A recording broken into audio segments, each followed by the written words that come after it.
Di Senayan nih kita main besok nih. Sudarlun tim PSBL Langsa U13 mewakili Provinsi Aceh Kamis 17 Maret 2022 diberangkatkan ke Jakarta untuk mengikuti Piala Soratin tingkat nasional tahun 2022 yang akan dimulai tanggal 19 Maret 2022. Sebanyak 18 pemain PSBL Langsa U13 direkrut dari seleksi dari sejumlah SSB seperti SSB Elang Biru, Gajah Putih, dan lainnya. Mereka cikal bakal dan diharapkan 10 tahun mendatang akan menjadi pemain PSBL Langsa U23. Pelatih PSBL Langsa U13 Saiful ST mengatakan dalam lawatan ke Piala Soratin ini, timnya membawa 18 pemain dan 4 orang ofisial dan pemain rata-rata berusia 13 tidak didampingi oleh orang tua.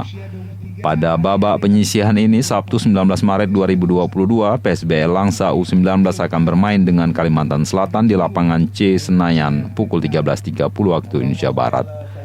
Kedua, pada Senin 21 Maret 2022, PSBL Langsa U13 akan melawan Kalimantan Timur di lapangan Rugby Senayan pada pukul 07.30 waktu Indonesia Barat. Kemudian terakhir, Selasa 22 Maret 2022, PSBL Langsa U13 akan menghadapi Papua Barat di lapangan Rugby Senayan pada pukul 13.30 waktu Indonesia Barat.